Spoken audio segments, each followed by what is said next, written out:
The first of all, I need to introduce our excellent students and also our first team.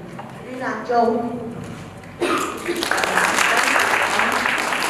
Christopher Liang, and Jack Wu.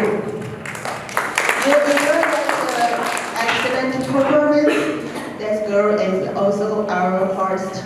Her name is Sarah.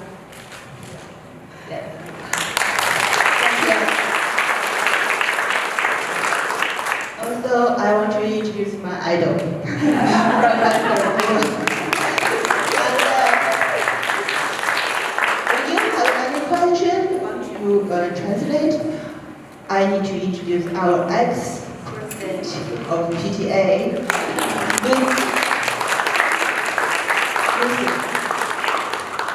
Okay, I will introduce our school now. Yes. Our school this year is 30 years. Our students have grown from a few to 100 today, from being only Chinese language for Chinese American to have more and more students from other ethnic group join. That's our pride. Our courses have grown from only Chinese language to 14 different levels of Chinese classes, and there have more than a dozen activity classes, including Spanish, Japanese, Chinese girls, and Chinese folk dancing, and so on. From kids education to adults, exciting courses, all our classes. You should see we are growing into a dynamic family in the Chapel community. We are a non-profit organization, and we are waiting to contribute our efforts to the city of Chapel. We also open volunteers time to kids and adults. If you want, just join us. Thank you, everyone.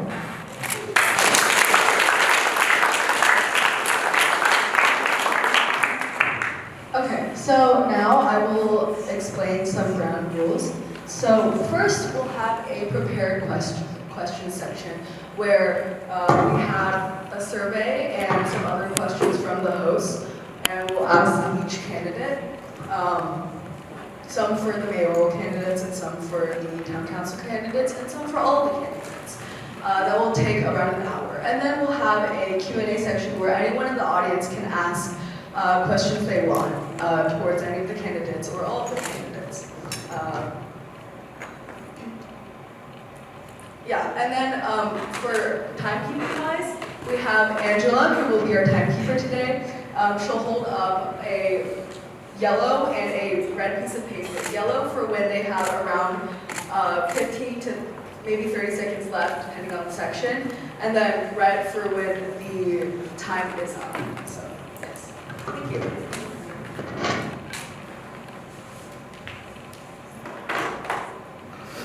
Okay, so the first question is for the mayoral candidates, Adam Searing and Jessica Anderson. So since the start of your campaign, what do you think has been the biggest issue in Chapel Hill, and how will you implement something to better it? All right, well, I think there are really two interconnected issues, and those are housing and our parks and our other amenities, so the things that make it worthwhile to live here, and the ability of us to make sure that the most people we can live here as well. And so I think that's become the biggest issue, and has been for me, and was a big reason that I got into the race. So I am an attorney. I work on public health issues, and so my usual job is trying to help people get health insurance, and I've helped expand health coverage for people all around the country. So I really understand that we have an obligation to address the issues of not just healthcare, but housing, and also the built environment. Our parks and our green space are so important to the life that we each lead. you can't just have a place to live, you also have a place, you have to have a place to be outside and to play and enjoy nature. And the reason that I think the parks and our green spaces become such an issue is that over the last decade, we have really underfunded that. We have a parks plan that we here in Chapel Hill developed a decade ago in 2013, and we have done virtually nothing of the proposals that are in that parks plan. We need new ball courts, a new skate park, upgrades on our tennis courts, maintaining some of the basic parks amenities we have now, a new park in the eastern part of town, a splash pad. Those were all things that were listed a decade ago in this plan, and unfortunately for a decade we haven't done any of them, or virtually none of them. And that's unfortunate because we have welcomed a lot more people to town. We have built a lot of luxury apartments especially, but we're running out of space. People take their kids to go to Apex. Okay, all right, well, I'll do the housing later. Thank you.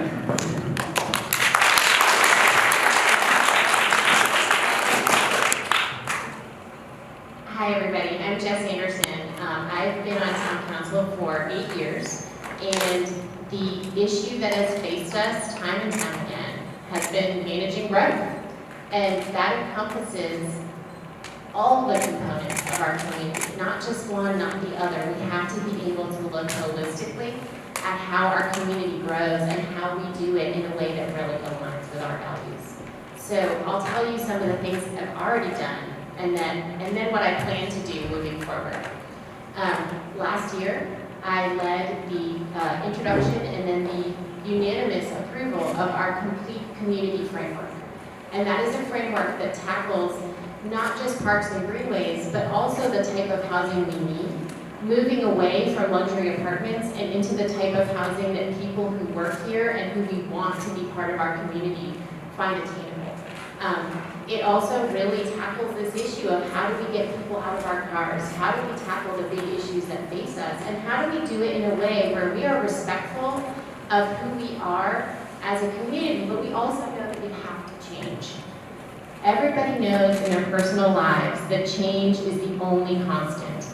And so once we acknowledge that and we really can live with that reality, we can figure out how we're going to change together and how we're going to do it in a really high quality way.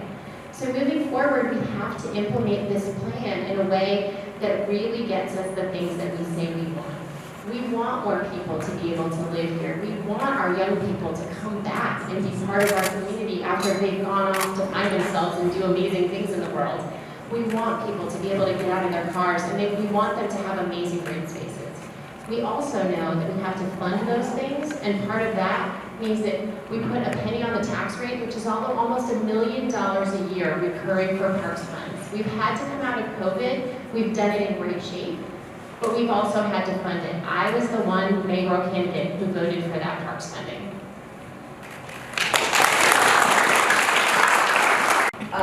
Now I will, this is a little out of order, but now I will let all the town council members do a quick 1-minute introduction of themselves, just to express yourself. I guess also. Thank you. I'm Melissa McCullough.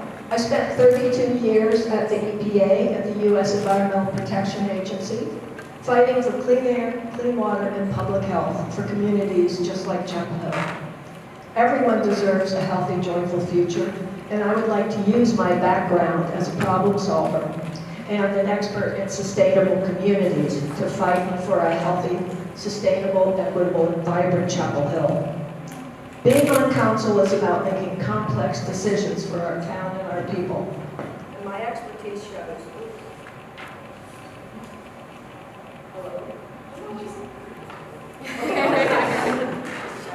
My expertise shows that the best decisions are grounded in how people, transportation, land use, and the environment and housing are all interconnected, inseparable issues. My 7 years on the Planning Commission has given me a great foundation in how Chapel Hill actually works.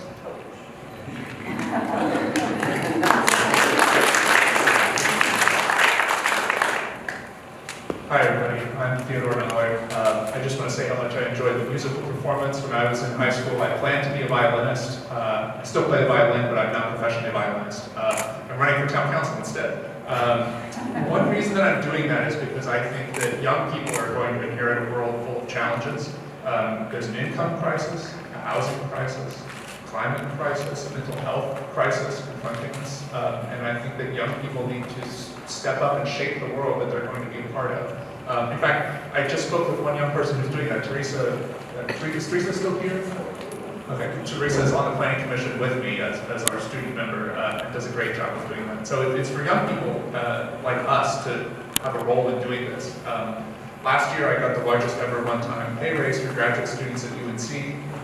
We moved from a $16,000 stipend to a $20,000 stipend. So collaboration with the university is something where I have a track record. And one way that I want to try to bring that to our advantage is that I think community groups should have an easier time using UNC spaces. Thanks.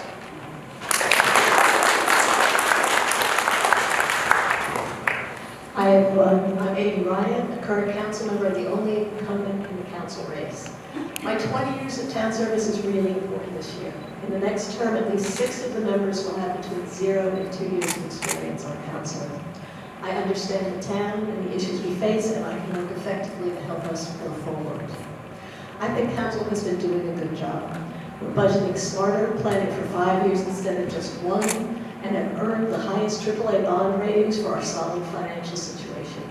We're adding commercial space to take tax burden off residents. We have the first climate action plan in the Triangle, and we're using data to make good policy decisions on growth management, housing, and the environment. We've also been working to make sure that Chapel Hill welcomes everyone. We're making our government more accessible with better community outreach and robust translation services, making room for more residents with housing policies that encourage more types of housing for more types of people. And we're planning in smart ways for the future, so there will be a place for my kids and your kids and the generations to come.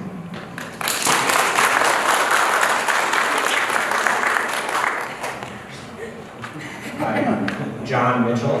I've lived in Chapel Hill for 8 years. I'm a bank regulatory lawyer by trade, also a part-time stay-at-home dad to 2 kids, kindergarten, 2nd grade, and PG. I've been on the planning commission for 2.5 years. I just finished up a term as chair. And I'm happy to report that although I started out as a development skeptic, the town has turned around its approach to land use planning, and I'm proud to run on the new complete community framework and running on implementing it. What it does is it moves us beyond car-oriented development that isn't delivering a lot of benefits to the community. It's fragmented, it's not coherent, toward walkable neighborhoods connected by greenways. It's a great vision. We have to implement it. Implementation is hard work. That's what I'm running to do. Hi everyone, my name is Eric Valera. Thank you very much for welcoming us into your space. I'm running for town council. I'm a Latino leader, I'm an artist, and I'm an activist. I come to you with a lot of diverse experience, colorful aspiration, and a commitment to our very beautiful community. My family and I chose Chapel Hill in 2007, not because we have ancestral roots here, but because we saw a community that values safety, diversity, and affordability. A community with a deep passion for education that cares for its students. Since we've lived here, I've been engaged with the community, first with the UNC School of Medicine, conducting community-based research, and also as part of local nonprofits like Community Works and Century Spine. I serve on the Planning Commission, and I've also been appointed by Governor Roy Cooper to his advisory council on Hispanic and Latino affairs. Thank you.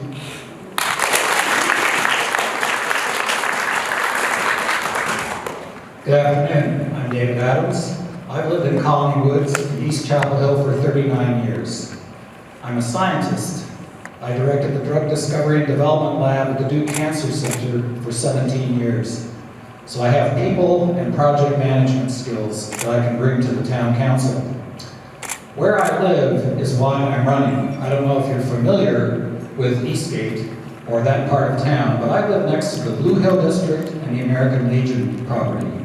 Recent council decisions have had a major impact on me, my neighbors, and they actually established my campaign priorities.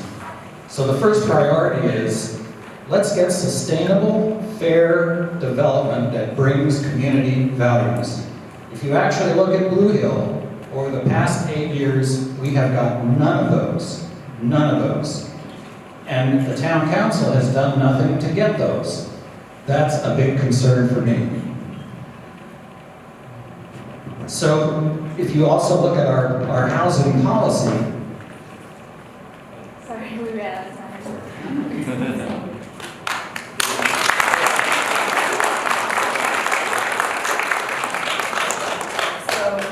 My name is Breckany Eckhart, you can call me Breck. I got involved in this work because of what David Adams has done with the petitions that he sent to the town regarding Legion Park. I'm from small towns around the United States. My mother was a waitress, my father was a journalist. I'm a first-generation college student. I paid my own way through college. I originally went to school for music therapy and then ended up with a project management certification, and I'm an adult educator. My sister has lived in Japan. My aunt lived in China for 20 years. I just had breast cancer and had a 300-mile bike ride around Vietnam, Cambodia, and Thailand. My best friend here is from Taiwan, so diversity is part of my life. I'm running because the city has not done what they need, and we need more efficiency, engagement, environment. I will listen to you, learn with you, and lead with you. Thank you.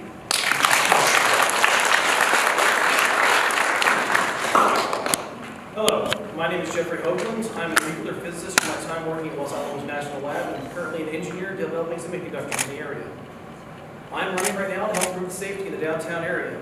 Far too long it's been getting less and less safe as it's going along. I'm also trying to stop the gentrification of older neighborhoods in the area.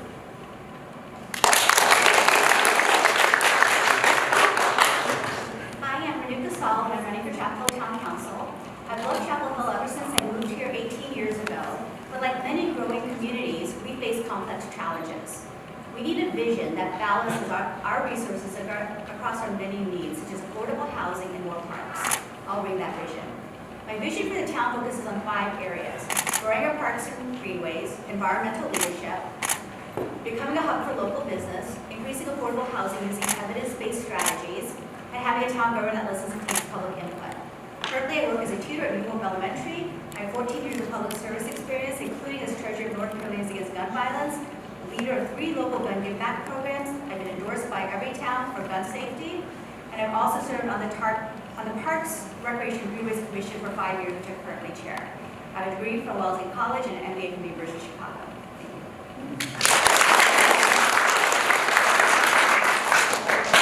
Hi, everybody. Yes. I'll just talk like it's on. We did. I'm Elizabeth Sharp. My husband Brandon and I own 2 restaurants here in town, Bluebird and Hawthorne Wood. We are very proud to have won 15 Best of Awards from Chapel Hill Magazine just recently.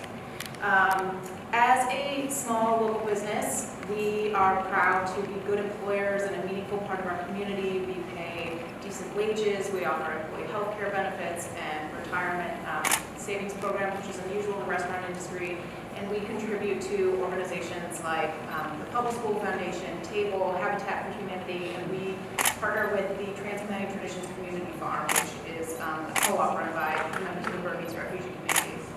I decided to run for town council because I want our town to grow in a way that is attractive to and sustainable for small businesses like mine, that I think make our community more than just a group of buildings and streets. Thank you.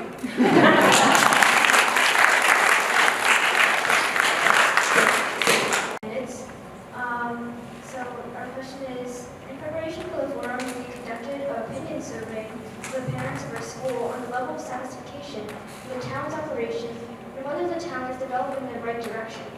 2/3 of the people were unsatisfied, and over half believed that Chapel Hill was on the wrong track.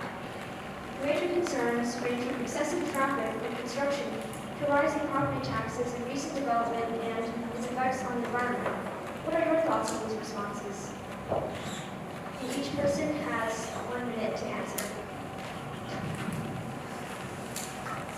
Wow, 1 minute. Okay, a lot of the traffic has to do with the fact that 40,000 people now commute into town every single day because they can't afford to live here. So, as the environmental expert up here, I'm going to tell you that The biggest climate gases that we have are coming from transportation, and the reason they come from transportation is because of the sprawl form of development that people have been doing for generations, destroying trees and green space, and ending up with us lots of miles on our cars.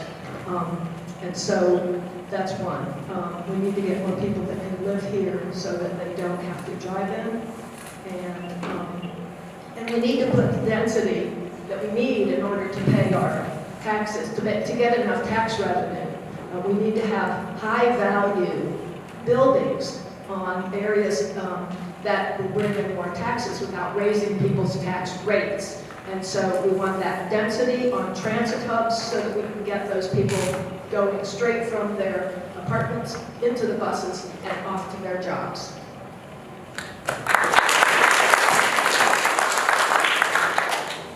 I agree that a major part of our problem is commuting to work, and that our opportunity should be to try to have more people who work and live in the town.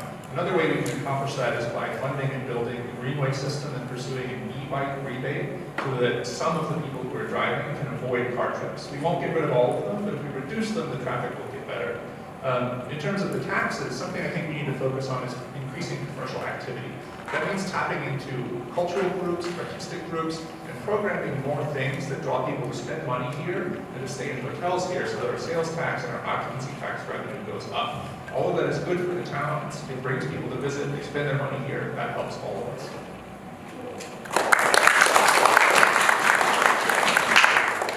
Okay, well, so sorry to hear that folks are unsatisfied, but I think that one of the things that happened is the things that you are seeing today are from decisions that were made 10 years ago. So some of the things that I ran on to get elected, and I know some of the other people up here ran on, we're seeing plans coming down that we thought weren't going to do good things for the town. So we now have a lot of people talk about the Hill District. I don't think, originally as it was conceived, it was going to bring new commercial life, it was going to bring new housing, it was going to bring new public space.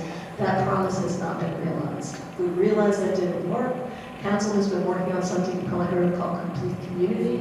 That new framework is a way, we had a very good consultant come down and talk to us about how we build the communities we want. We said, this is not the thing we need, how do we get what we want?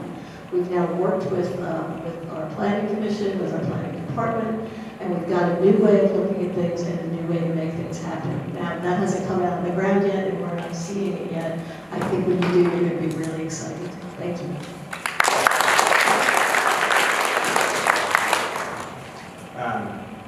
Relatively low levels of satisfaction with the town's planning processes are why we have a new planning framework. It's precisely why we have a new planning framework. The complete community framework addresses each and every one of the areas that folks are talking about. On traffic, the town just received a $1 million grant to plan 25 miles of new greenways. We currently have 17.6 miles, 150% increase. That's how you address traffic, take cars off the road. On taxes, let's spread out the fixed costs of government by building neighborhoods that are complete, that have more housing for people, and where we're not having to spread infrastructure out over a larger area for the same number of people. On environment, goes back to greenways, also goes back to building parks, an area that a lot of people are concerned about. Complete community framework includes parks, it includes land preservation. Look at South Creek, 80 miles of preserved space, 40 miles of development. That's complete community framework in action.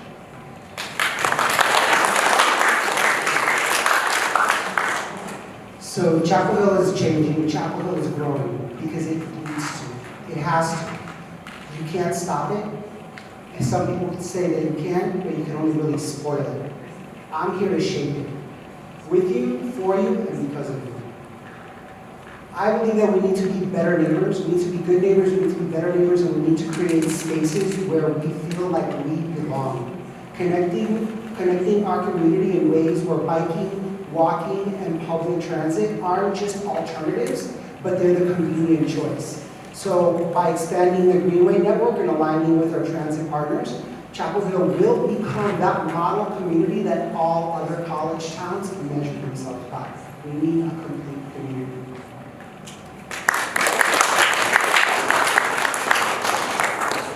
Yeah, I think 2/3 being unsatisfied with traffic, taxes, and environment. I agree with you. And I'm so glad that we're seeing the same thing. That's why I've been doing the hard work that I've been doing. I've been seeing the same thing that you are seeing out in our community, and that's why we've gotten to work. That's why we've gotten to work on making sure that our complete community framework is something that really addresses all of those concerns. We didn't actually need to wait until the campaign to figure out what to do. We've been doing it. And the hard part is you don't get to see it yet because we just passed it. But to give you an example, I know there are some of you who probably live in Meadowmont and Southern Village. Those are the types of places that are complete community. It has commercial, it has retail, it has all types of housing, and it has great connections to schools. So that's what we're talking about when we talk about complete community, if you can picture that in your head. And I'm so excited to make the rest of Chapel Hill into a complete place. Okay, I want you to encourage you to be a scientist and just observe. I live at Eastgate. That's the bottleneck on 15501 that's backing up all the traffic. We're putting 3,000 apartment units right in that place. I'm all for transit-oriented development, but you have to have the infrastructure plan before you put all those new developments in. Why don't we get the development we need? Okay? If you look at our development plan right now, it's mostly multifamily housing. Finally, we've made some bad decisions, fiscal decisions. The town paid $7 million for the access road for an apartment complex in Bluehill.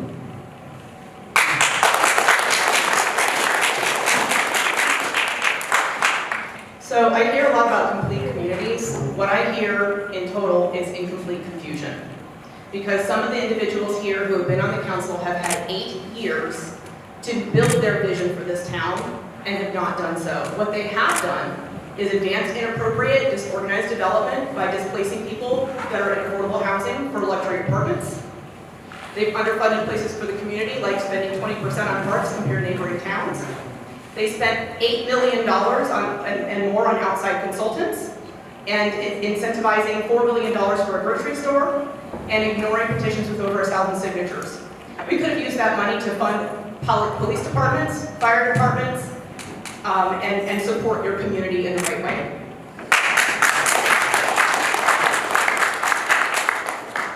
Looking at it for what it's worth, most of the problems, for, at least for traffic, has become when they've pushed all vehicles to be on one lane, down every lane. Downtown especially, you have Cameron, Franklin, and Rosemary. They put bike lanes, traffic lanes, and walk lanes on all three. This is focusing on making it more efficient for each one, as in having Cameron be bikes only, Franklin for the cars, and Rosemary for being pedestrian. Equalizing out and setting up proper lanes for people will make it go faster.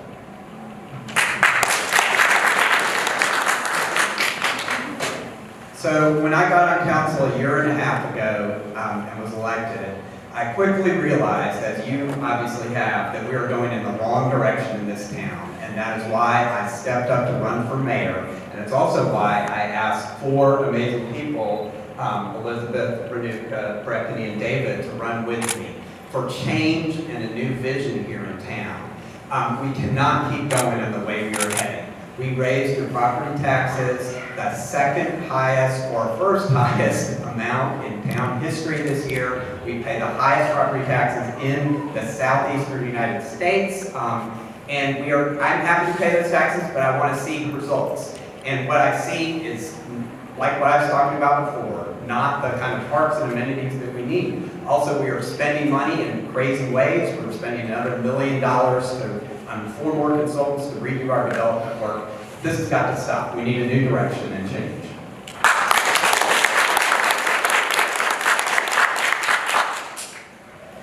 I absolutely agree with you that we need to look at the infrastructure, the stormwater, traffic, all of that stuff before we do buildings. But I want to talk to you about what a complete community is, because we're using that word.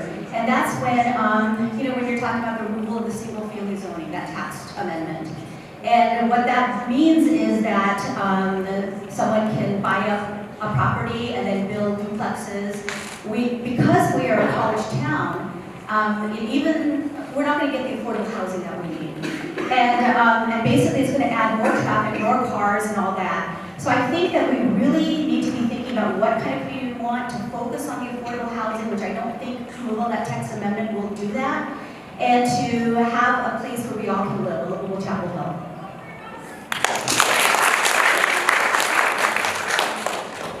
So one of the things I know how to do as a business owner is to capitalize on the assets that we have at hand. And one of the biggest assets we have in Chapel Hill in order to attract dynamic local businesses and the residents that we want to be employed by those businesses is the character of our town.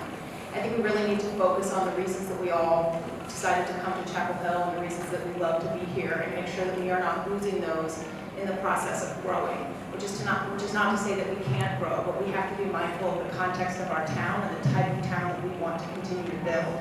In terms of traffic, I agree with some of the other candidates that we need to build protected bike lanes, bike paths, more sidewalks, do everything we can to help people get out of their cars, and to sort of rework some of our major thoroughfares that keep our town really dissected into little segments of residential and commercial areas that aren't well connected by large roads like MLK and Raleigh Road and Ford Boulevard. So, you thought 30 seconds was short, okay, ready for this question. Anyway, so you're probably wondering why you have this like yes or no cards. So we're going to use those now. So I'm going to read a question, and you're going to all at the same time, you're going to hold up your answer to that question. And then, same thing as always, I'll go down the line, give this microphone to someone, and you answer in 15 seconds. You're elaborate for your These questions are a little more specific than the previous ones. All right. So, do you support the proposal to develop part of the Legion Road property as affordable housing rather than keeping it entirely as a park?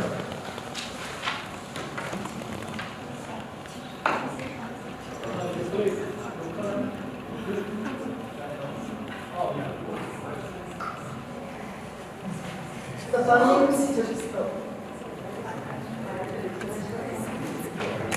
so the funding to buy that park came from multiple sources, and so the leases are supposed to be multiple sources. And even after taking part of it for affordable housing, they're still going to be the 5th biggest park in town. More specifically, 45% of the cost of that land was from the parks bond. 2/3 of the land will be a park. That's a really good deal. When council originally purchased the property, the resolution says the property was to be used for multiple purposes. It was always intended to meet what we want to have. Building on what Theo said, a higher proportion of that land is going to be park than the proportion of the money that was parks funds that went toward it. There's going to be 38, 39 acres of park. Not trivial. I agree. I believe that that 2/3 of it should be park, 10% should be affordable housing. We have multiple challenges as a town and multiple perspectives, and we can meet multiple needs on town-owned land. That's how we leverage our land, and so I didn't want to sell it off. I negotiated so that we would only get affordable housing instead of selling off the property. I was also one of the council members that championed buying it in the first place. So the town went to a lot of trouble. They had a task force that met for months. They interviewed 900 people. They interviewed 900 people and they surveyed and they said, what do you want to see on the Legion property? They wanted to see a community park with amenities. Housing was not one of the top issues. David Adams created a petition that had over 1,000 signatures from around the area that said no to the housing. It doesn't matter whether it's affordable or not. We have places for affordable housing. We have no park space in that area. We need a dog park, basketball courts, pickleball courts, soccer fields, a community garden, and a space for everyone. That is an area that constantly floods. Why would you build housing where it floods constantly? You, the taxpayers, paid $7.9 million for that property, and what I hear from people in town is that it should be entirely a park. I was on the Parks and Rec Commission when we talked about this piece of land. We did an analysis, and it's the only place in town that doesn't have a large park, the eastern side. It's a very dense area where more density is going to keep coming, and we have a good place where we can put affordable housing. So that park is in one of the areas of town that has just recently seen the most densification of anywhere else. We have hundreds and hundreds of new apartments in that part of town, and the council just approved another development on Old Durham Chapel Hill Boulevard nearby that does not have its own park. So if Legion Park were to stay a park, it could serve that new development.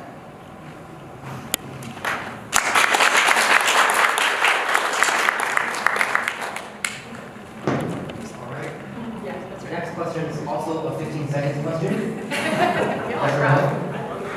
So the question regards the deteriorating political climate in the city. So the question is, do you agree that people who disagree with your policies have valid points, and are you willing to work with them despite differences?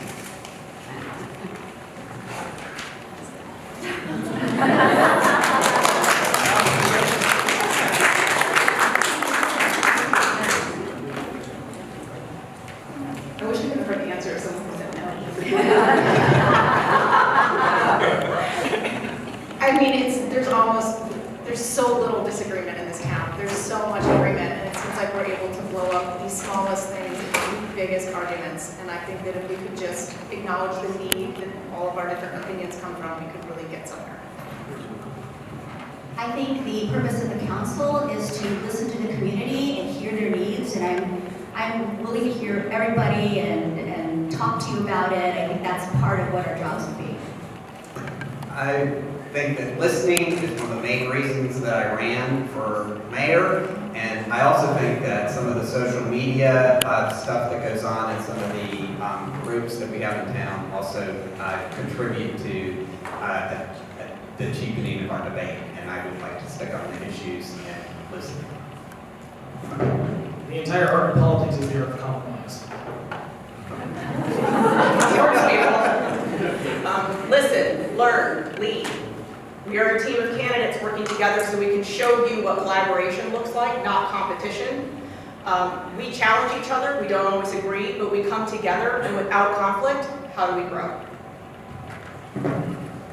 My family and I are die-hard Tar Heel fans. I'm a dad of a son who is a grad from UNC.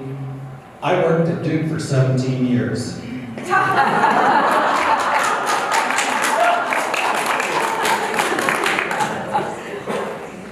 I'm not running on a slate, and here's why. Because I have to be able to work with anybody for everyone. I have been endorsed by 25 elected officials who know that I will work with everybody, and I've been endorsed by people who don't agree with me on a lot of stuff. And so that is what true collaboration and listening looks like. My family came from Cuba. They were Cuban exiles. We didn't have freedom of speech, freedom to vote. When I was growing up, my grandfather says, in Cuba, you can't do that, but here we don't take that for granted. So I was recently chaired the planning commission for about 15 months. We had a lot of controversial proposals come before us, a lot of different points of view on the planning commission. Not a single argument, only discussions. Yeah, I mean, I think it's good when we disagree. If I'm sitting in a room with 9 people who agree with everything I say, we have the wrong group of folks talking and trying to solve issues in the town. So, yes, I'm known as a collaborator. I'm somebody who doesn't have a partisan position on one end or the other of things. I look at the data and make decisions for the community. The point of the council is to get to 5 votes, and then you have a policy. But I'm happy to collaborate with people, and I'll give you an example. Councilor Searing just talked about natural surface trails, and I'm really interested in that idea, and if the staff think that they're feasible, I think we should do them. I think that discussion and listening is incredibly important, but I also know from my background at the EPA that you also have to have a solid foundation of what reality is. What are the facts? What are the fiscal implications? What are the scientific and legal implications on which you can build any decision?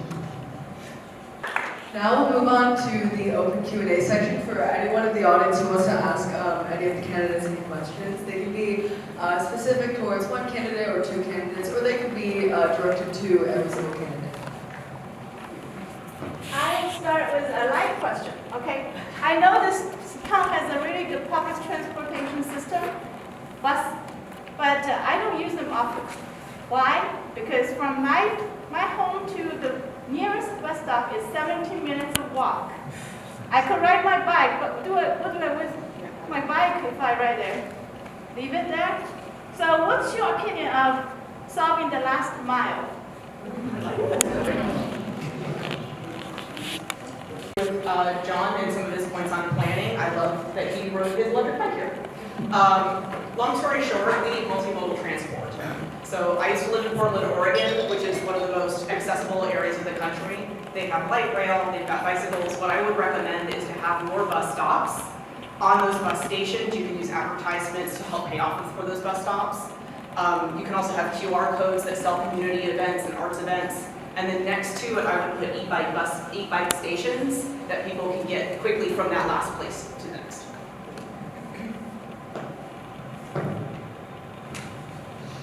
That's a really important question, and our staff has been talking a lot about it, mostly because we're getting our bus rapid transit corridor that's going to go north-south, and then we need to have ways that we're attaching into that corridor, and that's going to include greenways, it's going to include micro-mobility. There's a lot of things that we can and are doing in order to deal with that question, because you are not the only one who maybe would take transit, but it is just not practical. Also, as we grow and we really grow strategically and we're having nodes, that's going to be where we can increase that transit, and so we can expand it out. But we also have to have ways where people can easily get to bus stops and to all those transit nodes. So that's part of the complete community vision, is connecting all that and increasing our bus service as well. So the town transit recently was awarded a grant to study microtransit. If you've never heard of microtransit, it's kind of like Uber Pool, or with an app you would be able to say, pick me up here, drop me off over there. And then it would pick up and drop off everyone who's on the way, but it would be able to solve that last mile problem, because I've had the same thing. I used to work at UNC, I took the bus, loved it. I made lots of friends on the bus, but then if I wanted to go to another part of town, it wasn't as easy. So I think that creating less of a hub and spoken, more of a web network as well would be very helpful. So we're about to hopefully receive funding from the federal government to complete the North South BRT bus line that's between Eubanks Road and Southern Village. A whole bunch of bus stops along the way. The problem is a lot of our future density is not going to be right on MLK or South Columbia. It's going to be 15-minute walk away, 20-minute walk. People aren't going to do that unless they can bike. In my view, the solution is to have massive numbers of bike parking spots at our transit stations. That's how they do it elsewhere in the world, where they get higher levels of multimodal transportation.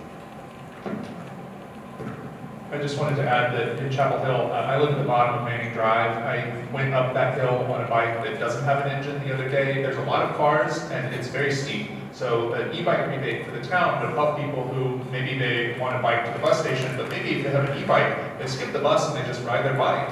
I think it's more realistic if people have e-bikes that they will try that.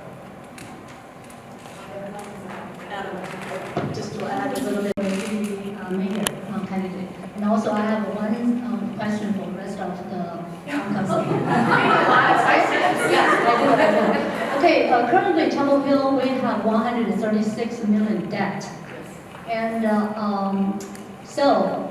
Jesse, you voted yes for the $8 million professional developer council for this. I wonder how you think this decision is a good decision? Think back, it's a bad decision, or how do you think? And for Adam, I would like to know. I like your idea of financial prudence, which is very, I totally agree. I believe the rest of most of our Chinese community, we think it's financial prudence very, very what we need in Chapel Hill. And but one thing I would like to know your opinion about it. You said you want to build a new police station. So how much are you gonna spend over there? Okay, and how you be responsible for financial prudence for that project? For the rest of the city council, I would like to know, if you be elected for city council, one thing you would like to do to remove the current development project, whatever the policy in your Chapel Hill management, what one thing you can do differently? Okay? I'm sorry, just one question for clarification. What development project do you mean?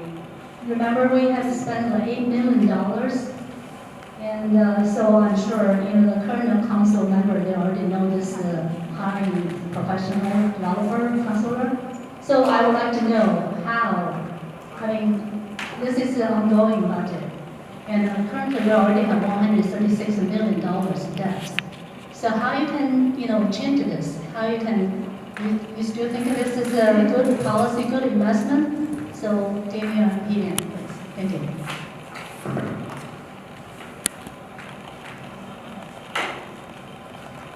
Yeah, thank you for that question. First of all, we spent $300,000 on the consultant who came in to help us with our Complete Community Initiative. Our staff has also gotten some other experts, which I feel really good about it actually, and I'll tell you why. Because we're in great financial shape. State law requires that we have a balanced budget every year.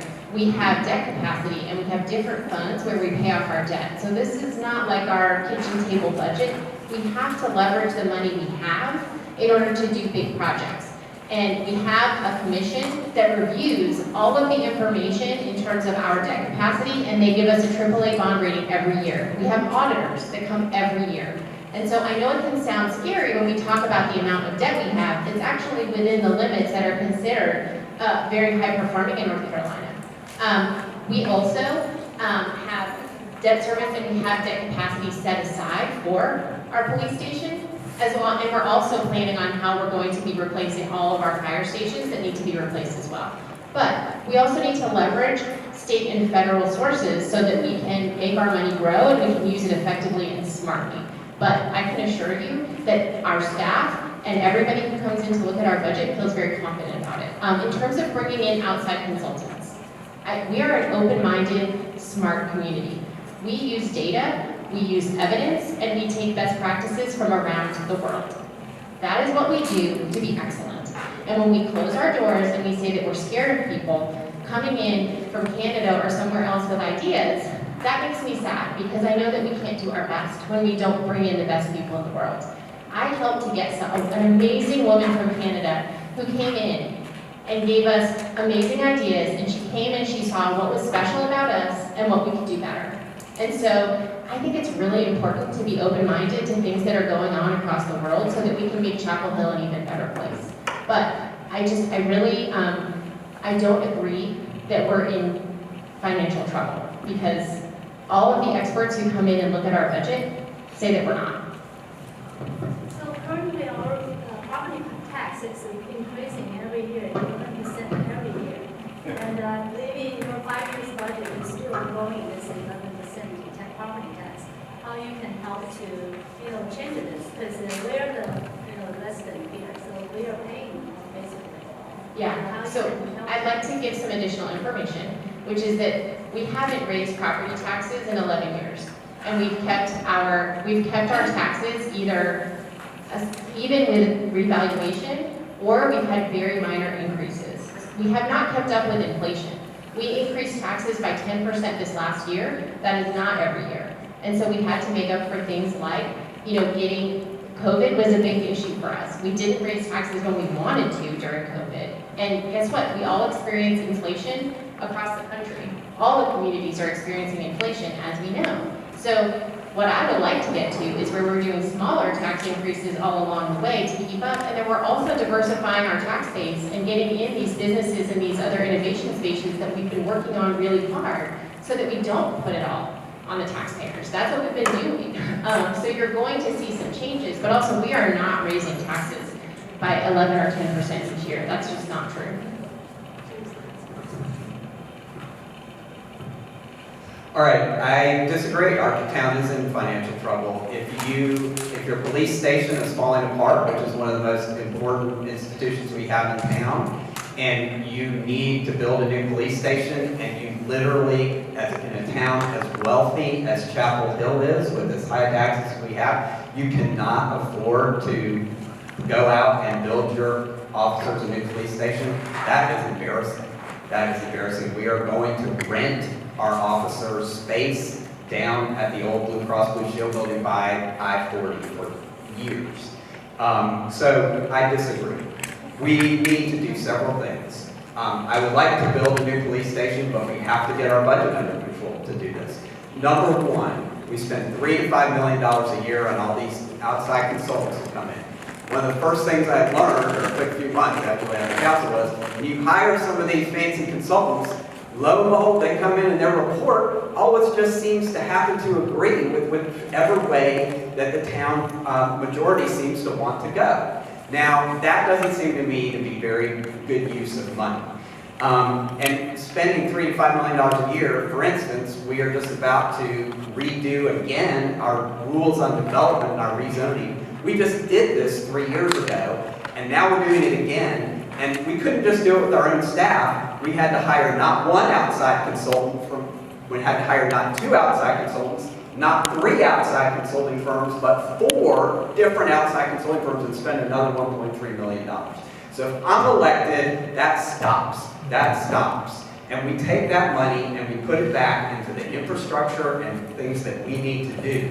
Every penny on the tax raises a little bit less than $1 million. So when we raise your taxes, those pennies are often going to these folks. Second, we have got to get a handle on our big capital projects, and we have to prioritize. And I am sorry, there are a lot of things I would like to do, but this decision was made before I got on the council, because building the parking garage. And we need parking downtown, absolutely. But when we went $9 million over budget last year on that parking garage, that should have prompted a revaluation of all the other projects we were doing.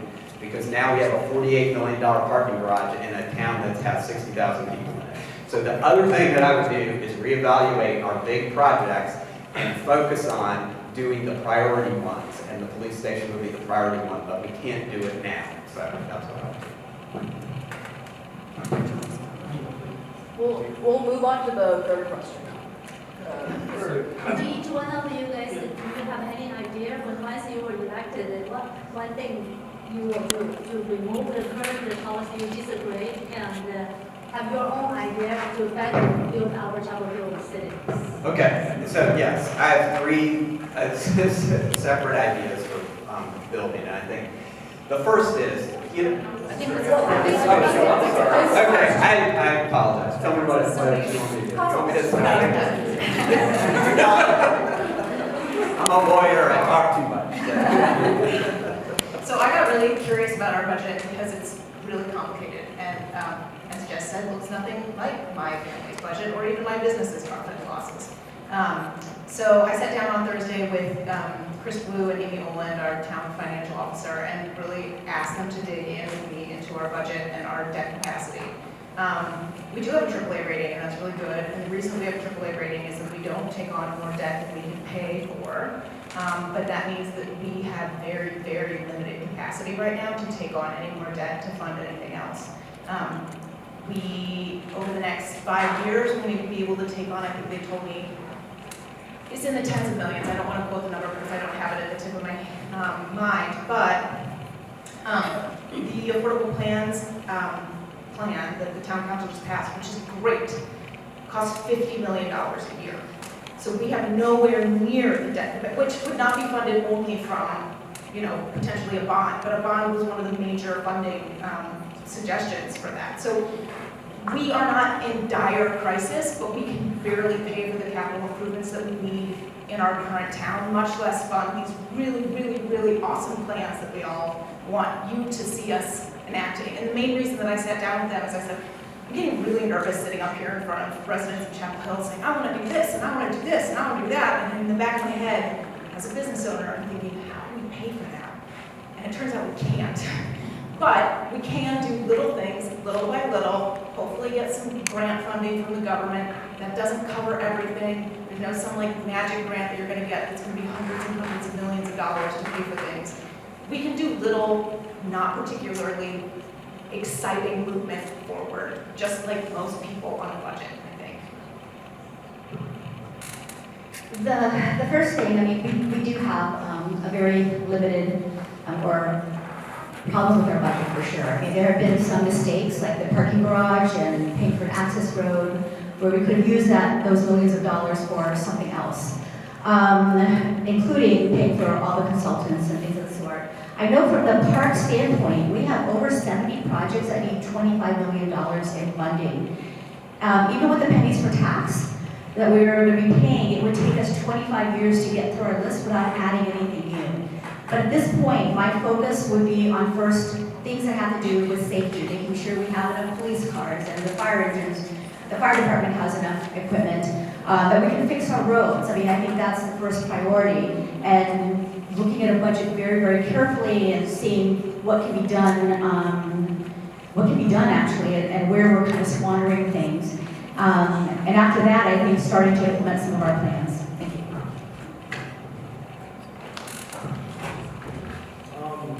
When I bought my first townhouse 4 years ago, my taxes were $1,500 on the year. This last year was $3,200 a year to pay in taxes. So I do not believe that our taxes have not been risen because I'm paying more. As far as saving money for that, I think one of the easiest we do is instead of hiring engineering consultants, hire an engineer on the staff. Then use the town's vast array of PhDs and engineers around as a council to help for specific projects. Not only are we $136.2 million in debt, that debt was raised $32 million just last year between 2021 and 2022. Yet we still pay the highest property taxes in the Southeast United States. And it makes me sad that we are not utilizing local talent, where we are the number 7 most educated town in the country. It scares me when we are going outside to find solutions that are available here, where we're not using the knowledge of our community to build the community that we have here, who understands, who is invested here.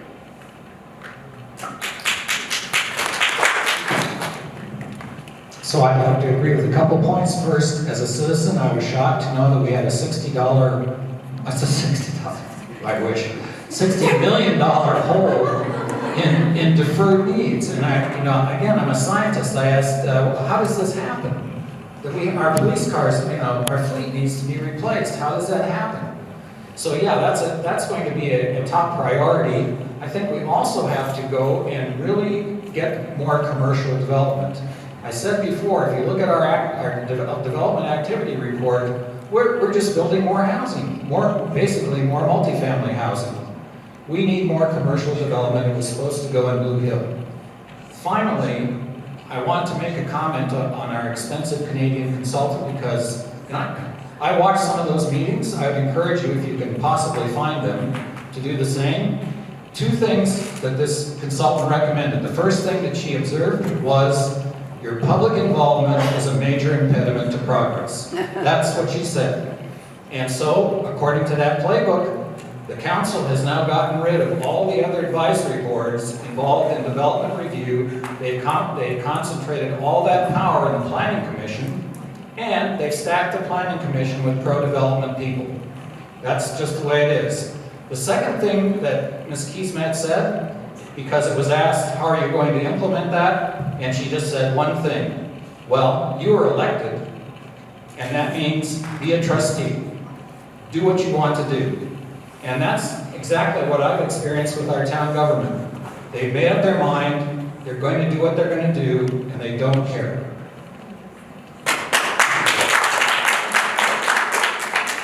That didn't happen. So I'm passionate about entrepreneurs and business and increasing our tax base by bringing more money, by seeing more businesses, more immigrant businesses, more students creating an innovation hub, attracting venture capital from other parts of the United States and other parts of the world. I want to be able to represent Chapel Hill anywhere in the world and say we're multicultural, we're multilingual, and we're open for business. So I don't consider myself pro-development, whatever that means. Before I was on the planning commission, I was protesting Aura. That's how I got involved with this in the first place. I wanted to fix this, make them better. Look at the tape, 2020. The $300,000 we spent, I didn't spend it, I haven't been on the planning commission, sorry, I haven't been on the council. It paid for itself. We just got $1 million federal grant for greenways that came directly out of that project. So if you want to multiply your money, sometimes you need to spend a little money to make a little money. Okay, so as somebody who's been on council for a while, thank you for the questions, and I'm glad that we're getting to talk to the community to be accountable for you, because this is really important. So thank you for this question. I just want to give some additional information. So when we're talking about a $60 million hole in the town budget, that is not correct. There was $30 million of expenses you need to make up because of conservative budget during COVID. There were $30 million of housing, of money that the town was exploring expending on affordable housing. It wasn't a deferred need, it was an aspiration of the town. So local consultants, we would be happy to hire local consultants, and we do. They are not any less expensive than international consultants or national consultants. So when we hire these people, we look to find the best fit for the job. Staff, the advisory board changes, I was not happy with that. Council did not do that, staff did that, and they came and told council they were doing it and that they had the authority to do it.